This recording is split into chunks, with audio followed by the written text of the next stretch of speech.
Hello दोस्तों, स्वागत है आपका स्टडी नाउ 6 चैनल पे। आशा है आप सभी ठीक होंगे।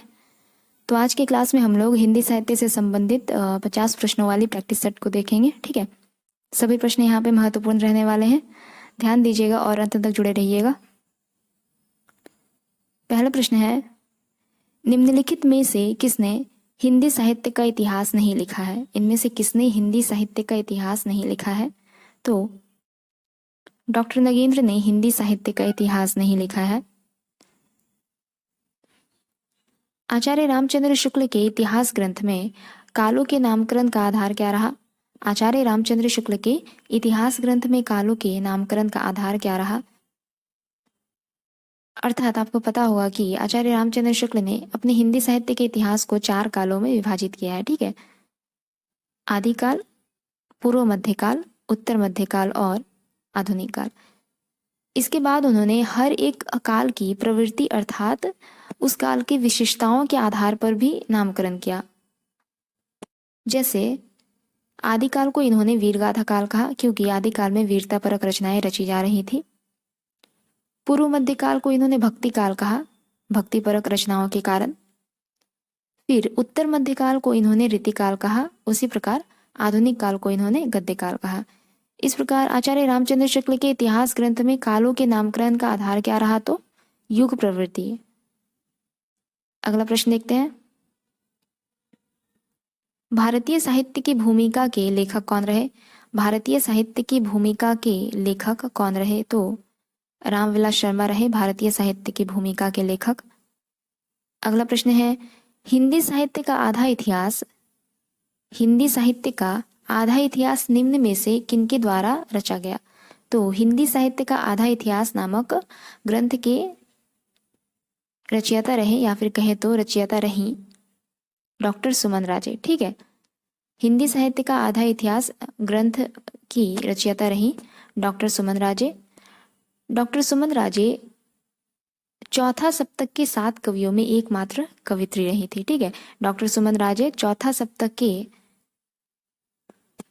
7 कवियों में एकमात्र कवित्री रही थी। ये प्रश्न पूछा भी जाता है कि किस सप्तक में एकमात्र कवित्री सुमन राजे का नाम है? तो चौथा सप्तक में। ठीक है, अगला प्रश्न है, साहित्य जन समूह के हृदय का विकास है, यह परिभाषा किसकी है? साहित्य जन समूह के हृदय का विकास है, यह बालकृष्ण भट्ट से संबंधित है। अगला प्रश्न है, हिंदी साहित्य का अतीत के लेखक कौन रहे? हिंदी साहित्य का अतीत के लेखक कौन रहे? तो विश्वनाथ प्रसाद मिश्र रहे हिंदी साहित्य का अतीत के लेखक। ये भारत के भाषा वैज्ञानिक थे।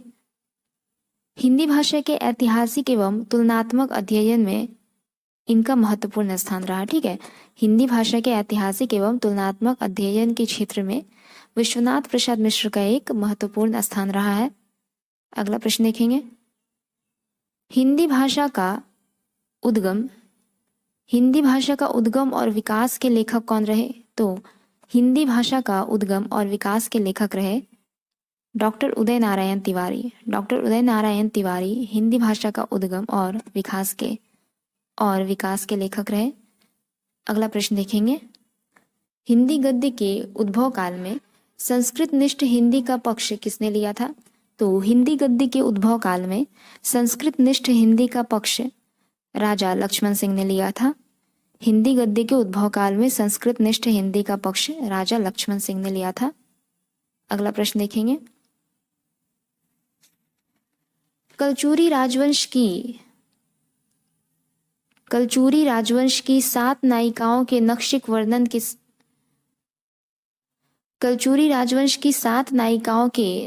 वर्णन से संबंधित ग्रंथ कौन सा है? कलचूरी राजवंश की 7 नायिकाओं के नक्षिक वर्णन से संबंधित ग्रंथ कौन सा है? तो राउरबेली या फिर राउरवेल। ठीक है, राउरबेली या फिर राउरवेल कलचूरी राजवंश की 7 नायिकाओं के नक्षिक वर्णन से संबंधित ग्रंथ है। इसके रचयिता रहे रोड़ा कवि। बहुत बार बताया है मैंने, आप लोगों ने भी पढ़ा होगा। यह एक शिलांकित कृति रही। इसके अलावा साथ ही यह एक चंपू काव्य के रूप में भी जानी जाती है। ठीक है, एक गद्य पद्य मिश्रित चंपू काव्य के रूप में भी यह रचना प्रसिद्ध रही। अगला प्रश्न देखते हैं, नाथ पंथ सिद्धों की परंपरा से ही छटकर निकला है, यह कथन किनका है? नाथ पंथ सिद्धों की परंपरा से ही छटकर निकला है, यह कथन किनसे संबंधित है? तो आचार्य रामचंद्र शुक्ल से संबंधित है। या आचार्य रामचंद्र शुक्ल जी ने अपनी पुस्तक हिंदी साहित्य का इतिहास के आदिकाल के प्रकरण 2 में यह कथन कही है। ठीक है, आचार्य रामचंद्र शुक्ल जी ने अपनी पुस्तक हिंदी साहित्य के इतिहास के आदिकाल के प्रकरण 2 में यह कथन कही है। ठीक है, अगला प्रश्न देखते हैं। निम्नलिखित में से कौन श्री कृष्ण भक्ति का संप्रदाय नहीं है? इनमें से कौन श्री कृष्ण भक्ति का संप्रदाय नहीं है? तो तत्सुखी संप्रदाय श्री कृष्ण भक्ति से संबंधित नहीं है। तत्सुखी संप्रदाय श्री कृष्ण भक्ति से संबंधित नहीं है। तत्सुखी संप्रदाय के प्रवर्तक रहे जीवाराम। तत्सुखी संप्रदाय के प्रवर्तक रहे जीवाराम। अगला प्रश्न देखते हैं। भ्रमर गुफा के लिए दूसरा उपर्युक्त नाम क्या है? भ्रमर गुफा के लिए दूसरा उपयुक्त नाम क्या हो जाएगा? ठीक है, उपर्युक्त की जगह पे उपयुक्त हो जाएगा। भ्रमर गुफा के लिए दूसरा उपयुक्त नाम क्या है? तो ब्रह्मरंध्र। ठीक है, भ्रमर गुफा का दूसरा उपयुक्त नाम है ब्रह्मरंध्र। अगला प्रश्न देखते हैं। निम्न में से कौन ब्रह्म संप्रदाय के प्रवर्तक रहे? तो मध्वाचार्य ब्रह्म संप्रदाय के प्रवर्तक रहे। मध्वाचार्य ब्रह्म संप्रदाय के प्रवर्तक रहे, जबकि विष्णु स्वामी रुद्र संप्रदाय के प्रवर्तक रहे। निम्बार्काचार्य निम्बार्क संप्रदाय के प्रवर्तक रहे तथा हित हरिवंश राधा वल्लभ संप्रदाय के प्रवर्तक रहे। हित हरिवंश राधा वल्लभ संप्रदाय के प्रवर्तक रहे। अगला प्रश्न देखेंगे। कबीरदास में जो रहस्यवाद पाया जाता है वह अधिकतर सूफियों के प्रभाव के कारण है। कबीरदास में जो रहस्यवाद पाया जाता है वह अधिकतर सूफियों के प्रभाव के कारण है, यह कथन किनका है? तो कबीरदास में जो रहस्यवाद पाया जाता है वह अधिकतर सूफियों के प्रभाव के कारण है, यह कथन है आचार्य रामचंद्र शुक्ल जी का। यह कथन है आचार्य रामचंद्र शुक्ल जी का। अगला प्रश्न देखेंगे। The Nirgun school of Hindi poetry इनमें से किसका शोध ग्रंथ है? The Nirgun school of Hindi poetry doctor Pitambar Dutt Barthwal का शोध ग्रंथ है। अगला प्रश्न देखते हैं। महाराष्ट्र के भक्तों में सबसे पहले किनका नाम आता है? महाराष्ट्र के भक्तों में सबसे पहले किनका नाम आता है? तो नामदेव का नाम आता है महाराष्ट्र के भक्तों में सबसे पहले। नामदेव के समय में नाथ और महानुभाव पंथ का महाराष्ट्र में प्रचार था। नामदेव के समय में नाथ और महानुभाव पंथ का महाराष्ट्र में प्रचार रहा। महाराष्ट्र में महानुभाव और बारकरी नामक 2 संप्रदाय प्रचलित थे। ठीक है, महाराष्ट्र में महानुभाव और बारकरी नामक 2 संप्रदाय प्रचलित थे। महानुभाव संप्रदाय के प्रवर्तक रहे चक्रधर तथा बारकरी संप्रदाय के प्रवर्तक रहे संत पुंडलिक। ठीक है, महानुभाव संप्रदाय के प्रवर्तक चक्रधर तथा बारकरी संप्रदाय के प्रवर्तक रहे संत पुंडलिक। इंपॉर्टेंट है, याद रखिएगा। अगला प्रश्न है। निर्गुण भक्ति धारा में उदासी संप्रदाय के प्रवर्तक कौन रहे? निर्गुण भक्ति धारा में उदासी संप्रदाय के प्रवर्तक रहे श्रीचंद। ठीक है, श्रीचंद। अगला प्रश्न देखेंगे। कबीर का भक्ति आंदोलन विद्रोह मूलक है। कबीर का भक्ति आंदोलन विद्रोह मूलक है तो गोस्वामी तुलसीदास का प्रतिरोधात्मक, यह विचार व्यक्त करने वाले विद्वान इनमें से कौन है? कबीर का भक्ति आंदोलन विद्रोह मूलक है तो गोस्वामी तुलसीदास का प्रतिरोधात्मक है। यह विचार किसने व्यक्त किया? तो डॉक्टर बच्चन सिंह ने। यह विचार डॉक्टर बच्चन सिंह का रहा। अगला प्रश्न देखते हैं। कबीरदास जी ने अपने रहस्यवादी और दार्शनिक विचारों की व्याख्या किसमें की है? कबीरदास जी ने अपने रहस्यवादी और दार्शनिक विचारों की व्याख्या किसमें की है? तो कबीरदास जी ने अपने रहस्यवादी और दार्शनिक विचारों की व्याख्या रामायणी में की है। रामायणी में चौपाई छंद का प्रयोग हुआ है। रामायणी में चौपाई छंद का प्रयोग हुआ है। अगला प्रश्न देखते हैं। बिहारी का गागर में सागर भरने का जो गुण इतना प्रसिद्ध है, बिहारी का गागर में सागर भरने का जो गुण इतना प्रसिद्ध है वह बहुत कुछ रूढ़ी की स्थापना से ही संभव हुआ है, यह कथन किनका है? बिहारी का गागर में सागर भरने का जो गुण इतना प्रसिद्ध है वह बहुत कुछ रूढ़ी की स्थापना से ही संभव हुआ है, यह कथन किस लेखक का है? तो यह कथन है आचार्य रामचंद्र शुक्ल का। अगला प्रश्न देखते हैं। रसवंत कवितन को रस ज्यों अखरान के ऊपर है छलके। रसवंत कवितन को रस ज्यों अखरान के ऊपर है छलके। प्रस्तुत पंक्ति किस कवि द्वारा रचित है? तो इस प्रश्न का उत्तर मुझे आप लोग दीजिएगा कमेंट बॉक्स में, ठीक है? ज़रूर से देने की कोशिश कीजिएगा जो भी हमारी वीडियोस देखते हैं। अगला प्रश्न देखते हैं। विरह वारिश रीति काव्य धारा के किस कवि की कृति है? विरह वारिश रीतिकाल के किस कवि की कृति है? तो विरह वारिश के रचयिता रहे बोधा। विरह वारिश के रचयिता रहे बोधा। बोधा एक रीतिमुक्त काव्यधारा के रचनाकार रहे। बोधा एक रीतिमुक्त काव्यधारा के रचनाकार रहे। ठाकुर द्विजदेव आलम ये सभी, इसके अलावा घनानंद, ये सभी रीतिमुक्त काव्यधारा के रचयिता रहे। अगला प्रश्न देखेंगे। अति सुधो स्नेह को मारग है जह नैकु स्यानप बाक नहीं, इन पंक्तियों के रचयिता कौन रहे? अति सुधो स्नेह को मारग है जह नैकु स्यानप बाक नहीं, इन पंक्तियों के रचयिता कौन रहे? तो इन पंक्तियों के रचयिता रहे घनानंद। अगला प्रश्न देखते हैं। केशव दास का उपनाम क्या रहा? केशव दास का उपनाम क्या रहा? वेदांती मिश्र। केशव दास का उपनाम रहा वेदांती मिश्र। ये निम्बार्क संप्रदाय में दीक्षित थे, ठीक है? केशव दास निम्बार्क संप्रदाय में दीक्षित थे। अगला प्रश्न देखेंगे। रीतिकालीन कवि भूषण की कविता का मुख्य संवेगात्मक स्वर क्या है?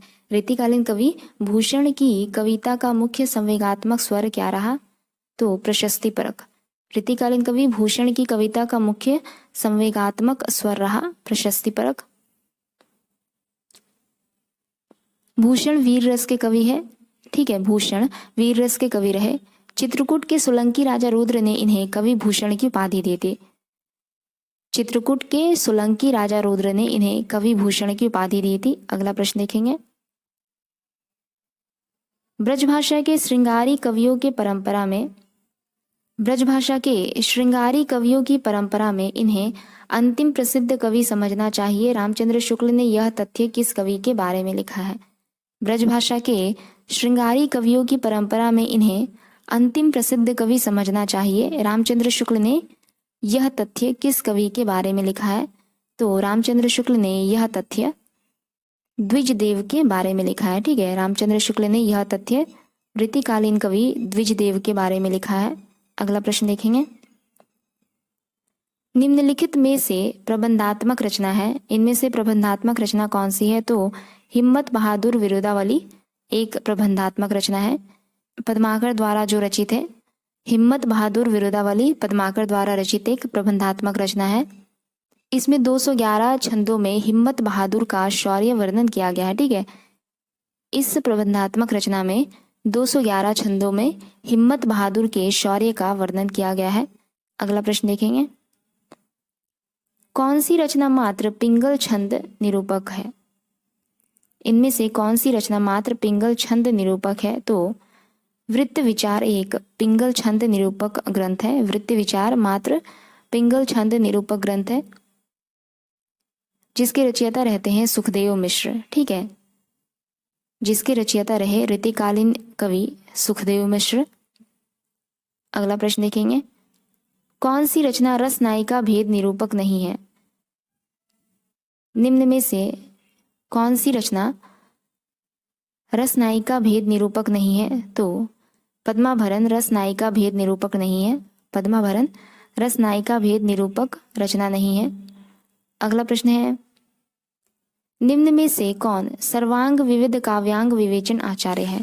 निम्न में से कौन सर्वांग विविध काव्यांग विवेचन आचार्य है? तो तोष आचार्य तोष सर्वांग विविध काव्यांग विवेचन आचार्य है। रीतिकालीन कवि तोष ने सुधा निधि नामक ग्रंथ की रचना की, जो एक रस निरूपक ग्रंथ है। तोष एक रीतिकालीन कवि रहे जिन्होंने सुधा निधि नामक ग्रंथ की रचना की, जो रस निरूपक ग्रंथ रहा।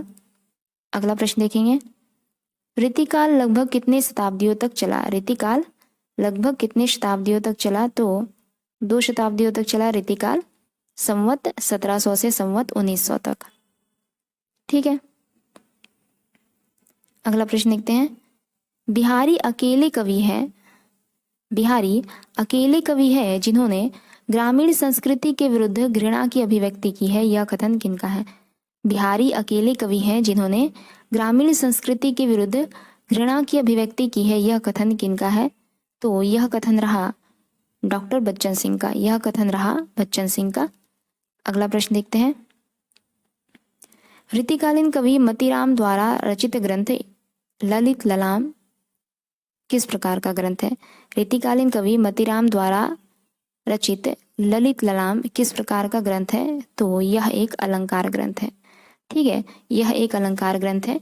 मतीराम के कुछ अन्य ग्रंथ हैं, फूल मंजरी, लक्षण श्रृंगार, साहित्यसार, रसराज, अलंकार पंचासिका। अगला प्रश्न देखेंगे, घनानंद की कविता में निम्न में से कौन सी विशेषता नहीं पाई जाती है?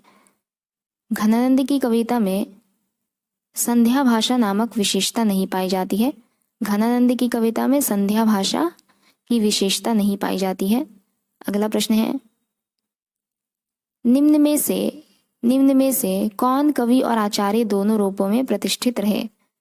तो केशवदास कवि और आचार्य दोनों रूपों में प्रतिष्ठित रहे। केशवदास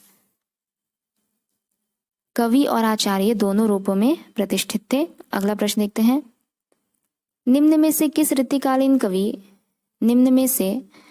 रीतिकालीन कवि ने लक्षण ग्रंथ की रचना नहीं की?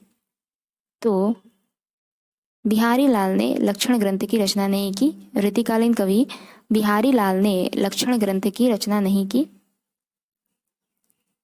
अगला प्रश्न है, हितोपदेश का भाषानुवाद किसने किया? हितोपदेश का भाषानुवाद किसने किया? तो हितोपदेश का भाषानुवाद पद्माकर ने किया। हितोपदेश का भाषानुवाद पद्माकर ने किया। अगला प्रश्न है, केशवदास ने आध्यात्मिक ग्रंथ लिखा, उसका नाम क्या रहा? केशवदास ने एक आध्यात्मिक ग्रंथ लिखा, उसका नाम क्या रहा? तो विज्ञान गीता। केशवदास ने विज्ञान गीता नामक एक आध्यात्मिक ग्रंथ लिखा। अगला प्रश्न है, भारतेंदु हरिश्चंद्र की रचना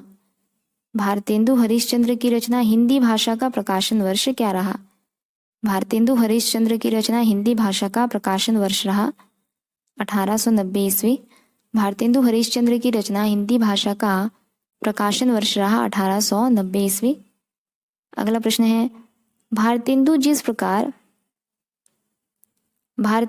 प्रकार वर्तमान गद्य भाषा के स्वरूप प्रतिष्ठापक थे, भारतेंदु जिस प्रकार वर्तमान गद्य भाषा के स्वरूप प्रतिष्ठापक थे, उसी प्रकार वर्तमान साहित्य परंपरा के प्रवर्तक। उक्त कथन किनका है? तो यह कथन है आचार्य रामचंद्र शुक्ल जी का। भारतेंदु जिस प्रकार वर्तमान गद्य भाषा के स्वरूप प्रतिष्ठापक थे, उसी प्रकार वर्तमान साहित्य परंपरा के प्रवर्तक। यह कथन रहा आचार्य रामचंद्र शुक्ल का।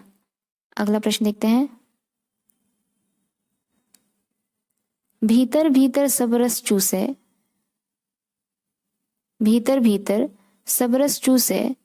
हंसी हंसी के तन मन धन मोह से, यह पंक्ति किस कवि की है?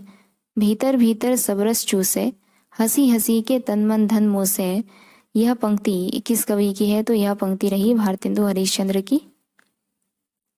अगला प्रश्न है, निम्न में से कौन सी रचना ठाकुर जगमोहन सिंह की नहीं है? ठाकुर जगमोहन सिंह की रचना इनमें से कौन सी नहीं है? तो प्रेम प्रलाप भारतेंदु हरिश्चंद्र की रचना रही। प्रेम प्रलाप भारतेंदु हरिश्चंद्र की रचना रही। अगला प्रश्न है, वे पूर्वीपन का परवाह न करके अपने बैसवारे की ग्राम्य कहावतें और शब्द भी बेधड़क रख दिया करते थे। शुक्ल जी की इन पंक्तियों का संबंध किससे है? वे पूर्वीपन की परवाह न करके अपने बैसवारी की ग्राम्य कहावतें और शब्द भी बेधड़क रख दिया करते थे। शुक्ल जी की इन पंक्तियों का संबंध किनसे है? तो शुक्ल जी की इन पंक्तियों का संबंध है प्रताप नारायण मिश्र से। शुक्ल जी की इन पंक्तियों का संबंध प्रताप नारायण मिश्र जी से रहा। अगला प्रश्न देखते हैं। गद्य रचना को एक कला के रूप में ग्रहण करने वाले कमल की कारीगरी समझने वाले लेखक कौन रहे? गद्य रचना को एक कला के रूप में ग्रहण करने वाले कमल की कारीगरी समझने वाले लेखक कौन रहे? बद्रीनारायण चौधरी रहे। गद्य रचना को एक कला के रूप में ग्रहण करने वाले और कमल की कारीगरी समझने वाले। अगला प्रश्न देखते हैं। बिहारी बिहार नामक ग्रंथ के रचयिता कौन रहे? बिहारी बिहार नामक ग्रंथ के रचयिता कौन रहे? तो पंडित अंबिका दत्त व्यास रहे। बिहारी बिहार नामक ग्रंथ के रचयिता। अगला प्रश्न देखते हैं। हिंदी हिंदू हिंदुस्तान नारा किस साहित्यकार ने दिया? हिंदी हिंदू हिंदुस्तान नारा किस साहित्यकार ने दिया? तो प्रताप नारायण मिश्र ने दिया यह नारा। इनके द्वारा रचित कुछ अन्य रचनाएं हैं प्रेम पुष्पावली, मन की लहर, लोकोक्ति शतक, हरगंगा श्रृंगार विलास। ठीक है, हरगंगा श्रृंगार विलास। अगला प्रश्न देखते हैं। भारतेंदु की कौन सी रचना प्यार छंद में लिखी गई है? तो भारतेंदु की रचना प्रात समीरन प्यार छंद में लिखी गई है। अगला प्रश्न देखते हैं। निम्नलिखित साहित्यकारों में सबसे कम आयु किसकी रही? निम्नलिखित साहित्यकारों में सबसे कम आयु किसकी रही? तो भारतेंदु हरिश्चंद्र की आयु इन सब में सबसे कम रही। अगला प्रश्न देखते हैं। आचार्य रामचंद्र शुक्ल की दृष्टि में किस युग के लेखकों की दृष्टि व्याकरण के नियमों पर अच्छी तरह नहीं जमी थी? आचार्य रामचंद्र शुक्ल की दृष्टि में किस युग के लेखकों की दृष्टि व्याकरण के नियमों पर अच्छी तरह नहीं जमी थी? भारतेंदु युग के लेखकों की दृष्टि व्याकरण के नियमों पर अच्छी तरह नहीं जमी थी आचार्य रामचंद्र शुक्ल के अनुसार। अगला प्रश्न देखते हैं। समस्या पूर्ति किस युग की विशेषता है? तो समस्या पूर्ति एक लोकप्रिय काव्य पद्धति है। समस्या पूर्ति एक लोकप्रिय काव्य पद्धति है तथा यह भारतेंदु युग की विशेषता है। समस्या पूर्ति भारतेंदु युग की विशेषता है। तो आज का ये हमारा अंतिम प्रश्न रहा। अगले क्लास में जल्दी मिलेंगे। तब तक के लिए अगर आप लोगों को हमारी क्लास अच्छी लगे तो लाइक, शेयर और सब्सक्राइब ज़रूर कीजिएगा। इसके अलावा कहीं कोई परेशानी हो तो इस वीडियो के दौरान तो कमेंट बॉक्स में ज़रूर बताइए। अगली क्लास में जल्दी मिलेंगे। तब तक के लिए धन्यवाद।